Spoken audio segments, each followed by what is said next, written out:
Olá, amigos, sejam bem-vindos ao nosso canal no YouTube.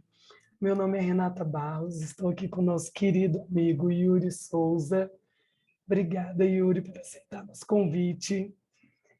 O Yuri, que é de Alvorada, Rio Grande do Sul, do Centro Espírita Sociedade Espírita e Irmãos de Caridade, e falará para nós o capítulo 5, Bem-aventurados os aflitos.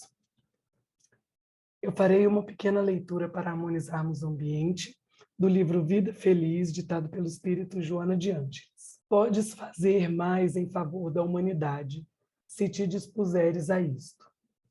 Distende a mão a alguém caído. Dize uma palavra cortês a outrem. Sorri para uma pessoa solitária, acenando-lhe fraternidade. Presentei um amigo com uma flor. Faze sorrir um triste. Enlaça em ternura um desafortunado.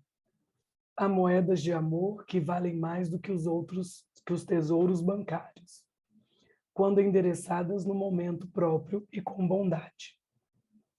Ninguém dispensa um amigo nem desdenha um gesto socorrista.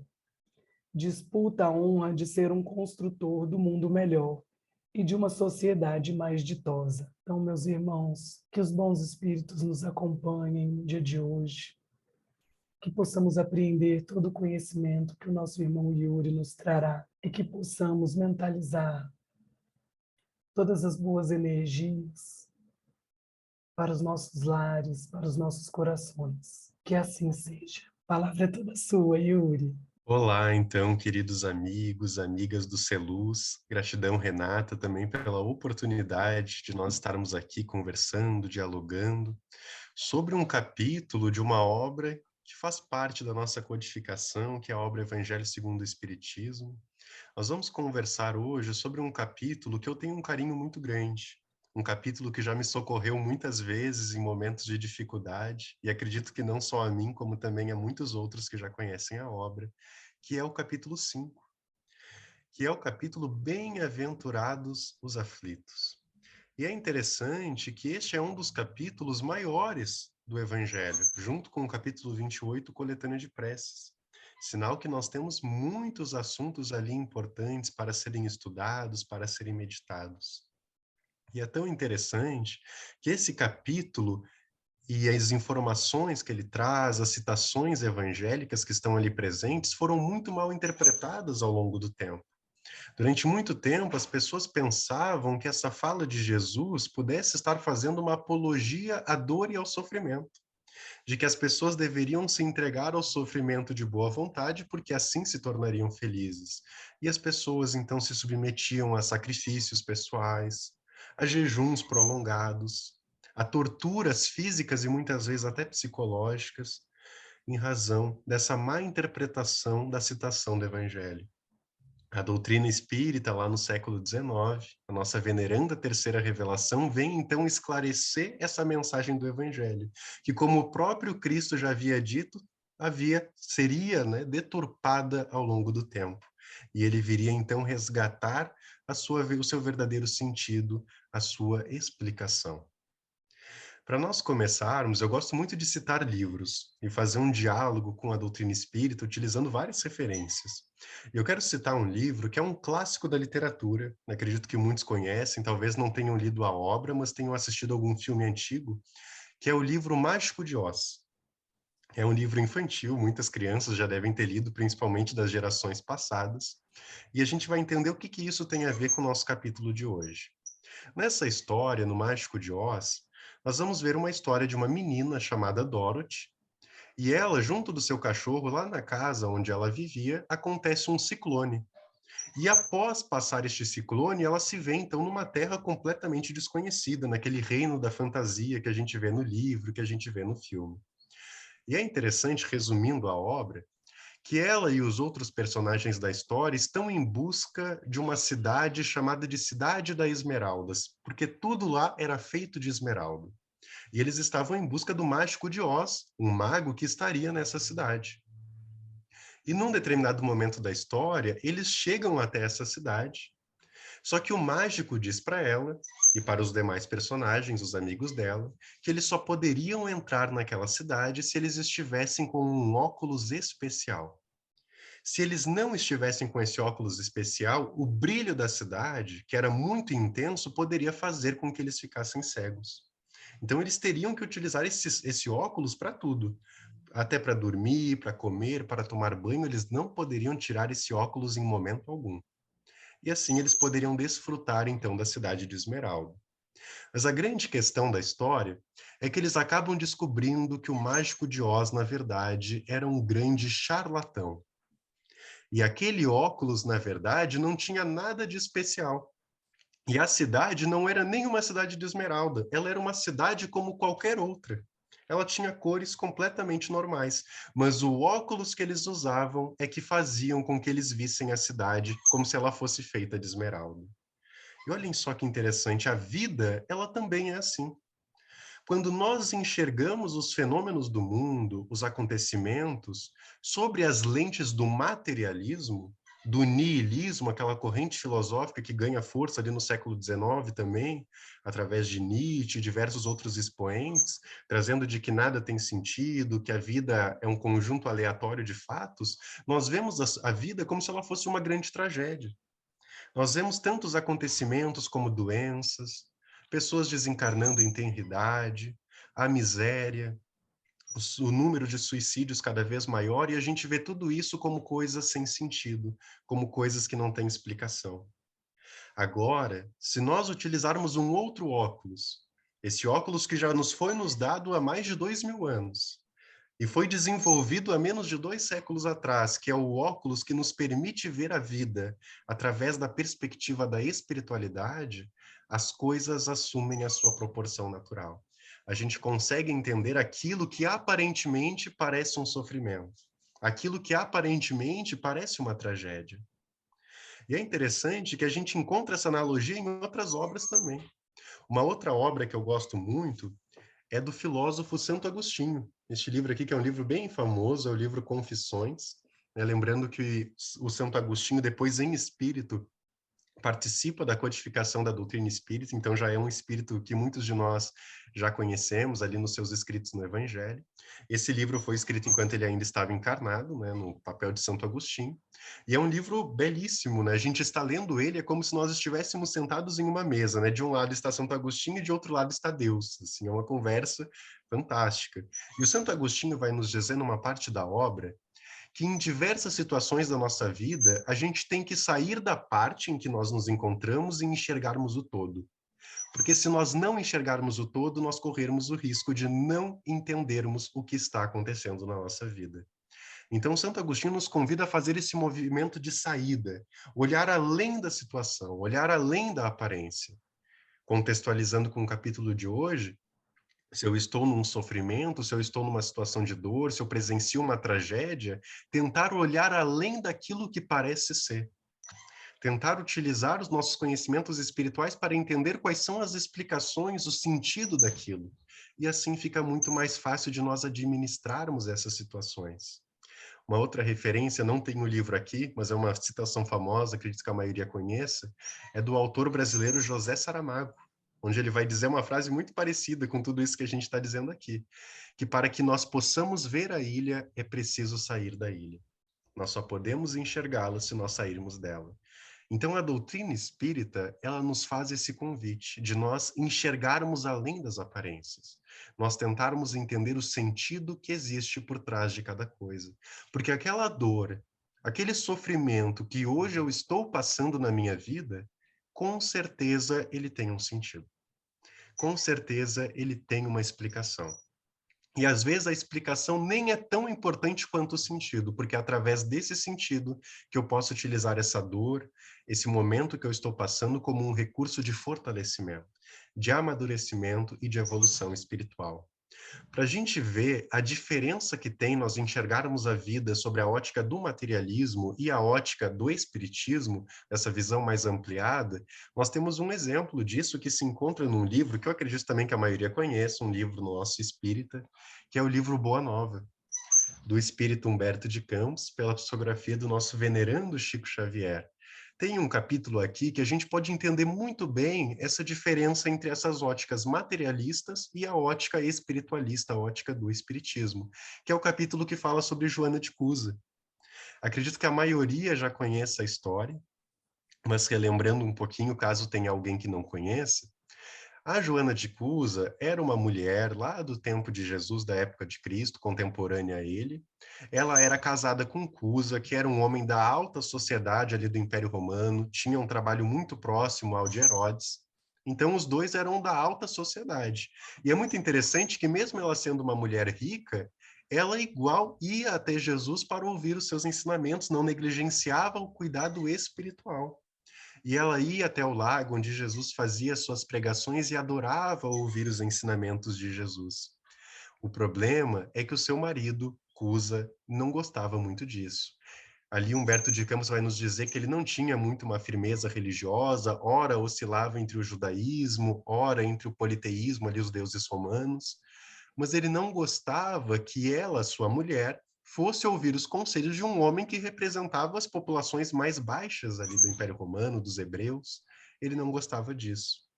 Eu vou resumir algumas partes do capítulo, vai ficar o convite para a gente ler ele e pegar cada mensagenzinha, e vale muito a pena, porque é um capítulo muito lindo, a obra toda é maravilhosa. Mas nós vemos que em um momento, a Joana, ela inclusive sai de casa à noite e vai até a casa de Simão Pedro, onde Jesus estaria hospedado. E lá ela conversa com ele, pede conselhos. E aí, então, ela consegue viver em maior harmonia com seu marido, ali num momento de resignação, tentando ajudar ele. Afinal, ela já tinha o conhecimento espiritual, ele ainda não tinha, portanto, a responsabilidade maior era dela. Depois nós sabemos, através do nosso Divaldo, da veneranda Joana de Ângeles, que havia ali, inclusive, um comprometimento reencarnatório, mas isso a gente pode conversar em um outro momento. O que a história de Joana de Cusa tem a ver com o que nós estamos conversando hoje? Vai nos dizer Humberto de Campos que alguns anos depois desse contato que ela teve com Jesus, o seu marido Cusa acaba desencarnando, acaba adoecendo, vítima até de algumas perseguições políticas, e ela, então, começa a se entregar mais arduamente ali no trabalho junto com os primeiros cristãos. Naquela época, ela tinha 2 filhos, o livro nos fala apenas de um deles. E é interessante que naquela época também começam as perseguições aos cristãos. Nós tínhamos, por exemplo, o imperador Nero, que motivou muito essas perseguições religiosas, e muitos desses cristãos eram levados para os circos romanos, onde, infelizmente, muitos deles foram martirizados. E não foi diferente com a nossa Joana de Cusa. Ela e o seu filho foram levados para esses circos romanos, onde eles seriam queimados vivos. Ela e o seu filho. E é uma das partes mais emocionantes da obra, né? Fica o convite mais uma vez para que a gente possa ler. Os dois estão ali amarrados naquele tronco, prestes a serem incendiados, e o verdugo que está ali diz para a Joana que ela poderia sair daquela situação. Bastava que ela negasse Jesus. Se ela negasse Jesus, ela e o filho dela poderiam ir embora e continuariam vivos, teriam sobrevivido. Mas e aí, amigos, será que Joana nega Jesus? Eu fico imaginando quem é mãe, né? Se colocando no lugar da Joana nesse momento, né? O que será que escolheríamos se fôssemos nós no lugar dela? Mas a Joana permanece firme, ela não nega Jesus. Mesmo seu filho ali do lado, não entendendo as convicções dela e dizendo para ela, mãe, abjura por mim que sou teu filho, ela permanece fiel à sua decisão. Ela não nega o Cristo. Humberto de Campos nos conta, inclusive, que naquele momento ela começa a relembrar vários momentos da sua vida, a infância, os momentos com o marido, aquela noite em que ela foi conversar com Jesus, e a partir daquele momento ela teve, então, aqueles óculos de visão espiritual, aqui a gente fala óculos no sentido metafórico, dessa visão mais ampliada, essa visão mais ampla sobre as coisas, e ela permanece fiel. E eles acabam sendo incendiados, ela e o filho. E uma das partes mais bonitas é quando o verdugo pergunta para ela: esse teu Deus, esse Deus que tu tanto ama, ele te ensinou apenas a morrer? E ela responde: não. Ele me ensinou a amar todos vocês. E nos conta ainda o autor espiritual que a Joana é recebida pelo próprio Jesus no mundo espiritual, dizendo para ela uma frase que ela já havia escutado antes: Joana, tem de bom ânimo, pois eu estou contigo. Essa passagem, ela é emblemática, amigos e amigas, porque quando a gente olha sobre uma visão materialista, parece horrível, parece uma situação catastrófica, uma mãe e um filho sendo mortos em razão da sua fé. Parece uma situação absurda, uma situação desconexa. Mas nós temos que entender que para Joana, na perspectiva dela, depois do contato com Jesus, ela não estava diante da morte. Ela não estava diante de uma tragédia, diante de um sofrimento eterno. Ela estava diante de uma vida espiritual que traria muito mais consolações do que a vida que ela estava tendo aqui. Ela estaria tendo o desfecho dos seus trabalhos que ela já vinha desempenhando junto dos cristãos, sem negar jamais o amor ao Cristo. Então, amigos, isso exemplifica o que nós estávamos dizendo. Dependendo da maneira como nós enxergamos as coisas assumem significados diferentes. E a doutrina espírita, e nós vemos isso muito bem discutido por Kardec aqui no capítulo 5, vem nos mostrar que cada sofrimento, que cada dor, que cada dificuldade, que cada adversidade que a gente encontra na nossa vida tem uma explicação, tem um sentido. E é interessante que Kardec, nesse capítulo, ele fala sobre as causas atuais e as causas também anteriores das aflições, nos mostrando que muitas dessas adversidades, desses sofrimentos, têm relações também com encarnações passadas. E aqui a gente vai entrar um pouquinho nisso para entender quais são as possíveis causas dos sofrimentos que nós vivenciamos ao longo da nossa vida. Kardec vai dizer que, por vezes, a gente se esquece de que muito grandes são os sofrimentos que nós causamos nessa própria encarnação. Muitas dores que nós vivenciamos e que, por vezes, nós temos a tendência de imaginar que foram feitos em uma encarnação passada, que até quem diga, né, devo ter jogado pedra na cruz, né? Mas, às vezes, é alguma coisa que nós fizemos nessa própria encarnação, mas não nos demos conta. Às vezes, algum vício que nós temos, às vezes a gente fala em vício, as pessoas pensam apenas em drogas, né, enfim, em produtos químicos, mas é algo muito além disso. Às vezes, uma alimentação desequilibrada, uma vida sedentária, eu falo isso até para mim, a gente precisa cuidar do nosso corpo físico. Tem uma frase de Emmanuel que eu gosto bastante, né? A gente deve cuidar do corpo físico como se fôssemos viver eternamente nele, mas devemos cuidar do espírito como se fôssemos desencarnar amanhã. Então, esse cuidado que nós temos que ter ao longo da nossa vida já vai nos tirar uma grande parte desses sofrimentos que nós temos ao longo dela. Então, muitas vezes, por uma alimentação equilibrada, por um estilo de vida mais saudável, por aquilo que eu coloco na minha casa mental, os tipos de leituras que eu faço, os tipos de conteúdos que eu consumo, tudo isso vai cuidando tanto da minha saúde física quanto da minha saúde mental. E a gente não pode negligenciar isso, né? Essa parte das causas atuais das aflições, a gente pode até, né, usar o termo autossabotagem, porque é os momentos da nossa vida que a gente nos autossabota e causa sofrimentos desnecessários, que eles nem deveriam existir, mas eles existem por causa da nossa imprevidência, por causa da nossa inconsequência. E Kardec, ele discute muito bem isso, ele traz inúmeros exemplos. Ele traz, por exemplo, o caso de pais que possuem relacionamentos complicados com seus filhos. E aí eles podem pensar muitas vezes que são inimizades do passado, mas Kardec lembra que isso muitas vezes vem da própria criação desses filhos, de algum desentendimento, alguma falta de amor, alguma falta de carinho, que originou esse distanciamento entre esses pais e esses filhos. Então aqui nós temos um exemplo de uma causa atual.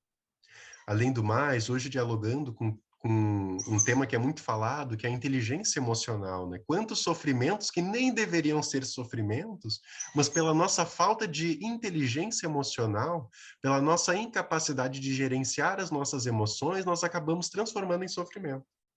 Então, uma coisa que era para ser algo simples na nossa vida, mas por termos dificuldade em gerenciar esses acontecimentos, nós entramos em sofrimento. Então, aí nós temos alguns exemplos dessas causas atuais das aflições. Por outro lado, vai dizer Kardec, nós temos aquelas dificuldades que nada do que a gente fizesse poderiam fazer com que elas não acontecessem.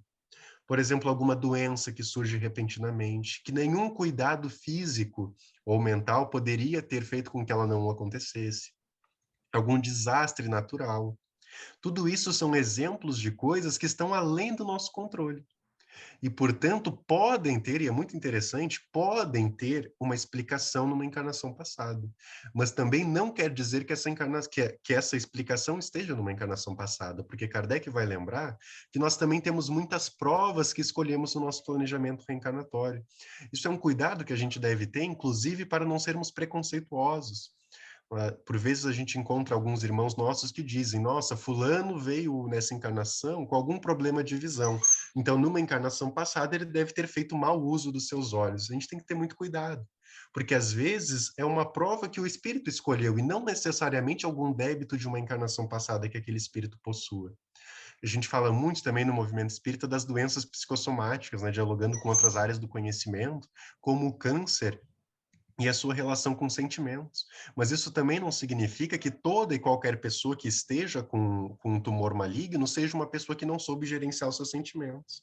Às vezes é também uma prova que esse espírito escolhe passar, porque aquela doença vai trazer um contexto, vai trazer algumas situações que vão ajudar no seu amadurecimento, no seu fortalecimento, na sua evolução espiritual. Então, Kardec ele nos ajuda a ampliar essa visão, mostrando que os sofrimentos eles podem ter múltiplas causas, mas todos eles têm o mesmo propósito, de ajudar na nossa evolução. Como nós dissemos no início, muitas pessoas, ao longo dos séculos, pegaram esses ensinamentos de Jesus e interpretaram de formas muito equivocadas, achando que Jesus fazia uma apologia à dor, ao sofrimento, de que bastaria a gente estar sofrendo para merecer o paraíso. Ou hoje, na visão do Espiritismo, de que bastaria a gente estar sofrendo para então evoluirmos espiritualmente. Mas é interessante dizer que o sofrimento por si só ele não traz evolução espiritual. Não basta eu estar sofrendo para que eu evolua. É necessário eu saber sofrer. É necessário eu saber lidar com a dor. É interessante que quando a gente olha lá no Livro dos Espíritos, por exemplo, na parte das leis morais, a gente vai ver que existem várias leis que Kardec organiza ali didaticamente, mas nós vamos notar que não existe a lei do sofrimento. Kardec não coloca a lei da dor, lei do sofrimento. Por quê? Por causa do que nós dissemos. Porque o sofrimento sozinho ele não causa evolução. Então, de nada adianta eu escolher lá no meu planejamento reencarnatório uma prova que será uma dificuldade nessa encarnação, e eu simplesmente passar por ela e não aprender nada com essa situação. Não vai adiantar nada. A evolução, o amadurecimento, eles não acontecem simplesmente pelo contato com a dor. Eles acontecem da maneira como nós lidamos com essa dificuldade. E fica a pergunta para nós: como nós estamos lidando com as dificuldades da nossa existência? Com as dificuldades da nossa encarnação? Qual óculos nós estamos utilizando? O óculos do materialismo, vendo isso como uma grande injustiça, como um simples jogo de dados do universo, algo aleatório? Ou eu estou utilizando o óculos que a doutrina espírita nos proporciona, fazendo com que eu entenda que esse evento que está acontecendo na minha vida tem um significado e que eu posso usar ele a meu favor? É claro que a gente fala isso sobre usar o sofrimento a nosso favor, de utilizar ele para o nosso amadurecimento, mas muitas pessoas podem se perguntar, mas como fazer isso? Como ver a dor dessa outra forma? Como fazer com que ela possa me auxiliar? Aí eu trouxe uma outra referência, eu prometo que é a última referência literária que eu trago, mas eu adoro ler, então sempre quando eu vejo alguma conexão, eu adoro trazer livros, né? Esse eu acredito que muitos também conheçam, né? Muitos palestrantes fazem alguma conexão com este livro, que é o livro Em Busca de Sentido, do Viktor Frankl. É um livro que eu gosto muito, e a gente vê que ele tem uma conexão muito grande com aquilo que a gente está conversando aqui hoje.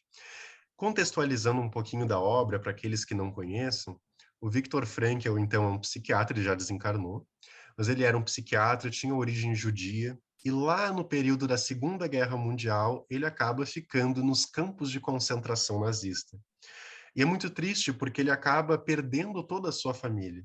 A gente sabe que na doutrina espírita a gente evita utilizar o termo perda porque a gente não perde nossos familiares, mas a gente sabe que acontece uma perda de contato. A morte, ela tem sim o seu espectro de tristeza ali, de sofrimento, porque a gente perde um contato momentâneo com os nossos familiares. E ele então perde grande parte da sua família, inclusive a sua esposa que estava grávida. E nos campos de concentração ele observa uma coisa muito interessante, que embora muitos indivíduos recorressem ao suicídio como uma forma de fugir àquela situação extrema, muitas pessoas não recorriam. Muitas pessoas, mesmo expostas a dores gigantescas, a um sofrimento imenso, inclusive ele, não recorriam ao suicídio. E ele começou a se perguntar o porquê disso, por que que essas pessoas não findavam a sua própria existência. E ele chegou à conclusão, e ele, inclusive, no livro, ele cita uma frase do filósofo Nietzsche, que eu vou citar aqui também, porque resume bem a explicação que ele achou para isso. Nietzsche, um filósofo do século XIX, disse que quem tem um porquê, quem tem um motivo para a sua vida, é capaz de suportar quase que qualquer como. O que essa frase de Nietzsche significa? Que se nós temos um motivo para a nossa vida, se eu dou um significado para ela, eu posso suportar quase que qualquer tipo de enfermidade, de sofrimento, de dor. E é essa a explicação que o Viktor Frankl encontrou. Inclusive, ele é o pai da logoterapia, a terapia do sentido da vida. E ele diz que ele encontrou o significado da vida dele ajudando outras pessoas a encontrarem o significado da vida delas. E ele mostra, então, que se a gente consegue buscar um propósito para a nossa vida, algum significado pessoal, seja alguma meta que nós queremos alcançar, alguma idealização, que a gente, quando a gente tem esse motivo bem consolidado, bem firme, aquela casa sobre a rocha da qual já nos falava Jesus, e não aquela casa sobre a areia ali que basta um ventinho para que ela se desmorone, quando a gente tem esse propósito bem firme, nós somos capazes de suportar qualquer dificuldade. Basta que nós encontremos este propósito, basta que nós encontremos este significado. E Jesus também nos ajuda muito nesse processo, porque ele já nos traz uma advertência também, de que os nossos propósitos, os nossos ideais devem estar centrados em coisas perenes e não apenas em coisas terrestres, aonde, como ele vai dizer quando ele fala do tesouro no céu e o tesouro na terra, porque o tesouro na terra está sujeito à destruição, ao roubo, à deterioração. Agora, aquilo que está no céu, ninguém rouba, não estraga, é perene. Então, também cuidarmos aonde nós estamos colocando estes significados. Será que o propósito da minha vida, por exemplo, é o meu parceiro ou a minha parceira? Porque se este for o meu propósito, quando acabar o relacionamento, caso ele acabe, aí eu vou perder o sentido da minha vida. Isso não pode acontecer. Se o sentido da minha vida for um objeto pessoal que eu tenho, um patrimônio, uma quantidade de dinheiro, por exemplo, a partir do momento que eu não tiver mais esses recursos, eu perderei o sentido da minha vida. Então, que a gente possa pensar onde é que nós estamos colocando esse significado da nossa vida, esse propósito. E caso nós não tenhamos encontrado ele ainda, é importante dizer que esse propósito ele não vem pronto. A gente vai descobrindo ele ao longo da nossa existência. E nunca é tarde para descobrir quantas pessoas que vão descobrir esse propósito lá pelos seus 80 anos, porque nunca é tarde. O importante é que a gente encontre este propósito, sempre lembrando que ele deve partir de nós e não algo que alguém diz para nós, que o nosso sentido da vida deve ser tal coisa, mas aquilo que a gente encontra. E a gente vai saber se este propósito é o melhor, se ele estiver de acordo com o bem que ele traz tanto para mim quanto para as pessoas que me rodeiam. Tem até uma frase, se eu não me engano, ou é de Aristóteles ou é de Platão, né, que fala que onde as necessidades do mundo e os seus talentos se cruzam, aí está a sua função no mundo. Então, o que que eu posso oferecer ao mundo e que vai trazer um bem tanto para mim quanto para as pessoas que me rodeiam? Aí a gente encontra o nosso propósito, a nossa função. Que cada um de nós possamos, então, encontrá-la. Para finalizar, já quase acabando já a nossa conversa, gostaria de relembrar uma passagem de Jesus que eu acho que ela fecha completamente o que nós estamos conversando aqui. É o episódio da tempestade acalmada. Está lá no início do Evangelho de Mateus, é uma passagem que eu gosto muito porque ela é repleta de significados. Aqui a gente vai trazer um pouquinho dela. Nós vamos lembrar, vai nos contar lá no início do Evangelho de Mateus, que Jesus, junto dos seus discípulos, estavam em uma embarcação. E essa embarcação estava cruzando de uma margem à outra do lago. Só que de repente começou uma grande tempestade. Os discípulos ficaram apavorados, muito assustados com aquela situação. E Jesus, o que que Jesus estava fazendo? Jesus estava dormindo, como se nada tivesse acontecendo. Os discípulos vão lá e acordam o mestre. Todos eles apavorados, como se dissessem para Jesus: Jesus está tendo uma tempestade e você está aí dormindo. Nós podemos morrer. E Jesus, com toda a sua serenidade, ele levanta, vai até a ponta do navio, ali daquela pequena embarcação, na verdade, e repreendendo o vento, provavelmente agindo na geodinâmica terrestre ou influenciando os espíritos da natureza, ele faz com que a tempestade se acalme. E a tempestade de fato se amena e tudo fica bem. E ainda dá uma lição sobre a fé para os seus discípulos. O que essa passagem representa para nós nesses últimos minutinhos? A embarcação, ela nada mais é do que a nossa vida, que por vezes vai navegar por mares calmos, mas às vezes também por mares tempestuosos. A tempestade que ali chega nada mais é do que essas tempestades que vez ou outra aparecem na nossa vida. Jesus dormindo representa a calma que nós devemos ter nesses momentos, a tranquilidade. Nós devemos ver que Jesus não permanece apenas dormindo. Jesus não fica ali numa forma passiva em relação ao sofrimento, ele age. Isso significa que sempre que possível nós devemos agir perante a dor. Se eu estou sofrendo, mas é possível sair desse sofrimento, que eu saia dele então. Que eu me utilize do meu livre-arbítrio para modificar essa situação. A gente não pode reinterpretar, como nós dissemos, de forma equivocada, achando que eu tenho que procurar sofrimentos ao longo da vida para evoluir. Não é. Nós já vamos encontrar muitos deles naturalmente. A gente não precisa sair por aí pegando sofrimentos ao acaso, achando que a gente vai evoluir, né, colecionando dores. Não é isso. Mas entender que quando eu estou numa situação de sofrimento e eu não posso fazer nada para mudar ela, aí sim eu me resigno, aí sim eu entro em resignação. Aí sim eu exercito a minha fé em Deus, entendendo que essa situação, por mais que às vezes eu não possa modificar, ela está ajudando no meu fortalecimento. Então, aquele momento que Jesus vai e age é isso, de nós agirmos, de nós tentarmos mudar as circunstâncias, mas caso as circunstâncias não sejam passíveis de modificação, que eu então possa me resignar e entender que essa situação ela tem o objetivo de me fortalecer, de fazer com que eu cresça espiritualmente. E assim, amigos, a gente encerra então a nossa conversa de hoje. Lembrando que, como disse Jesus, né, bem-aventurados os aflitos, lembrando que todo sofrimento tem uma data para acabar, porque aqueles que choram hoje serão consolados de Jesus. Mas esse período ele pode ser mais ou menos longo, dependendo da maneira como a gente lida com essas adversidades. Eu agradeço muito pela oportunidade, fico muito feliz por estarmos aqui, então, e gratidão, amigos. Que Deus abençoe a todos. Que assim seja.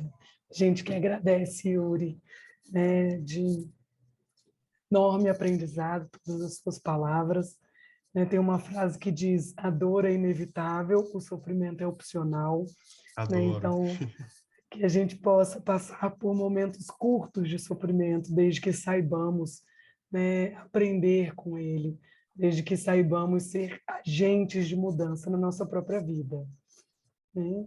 Você pode fazer nossa oração final? Claro, com certeza. Obrigada. Vamos lá, então.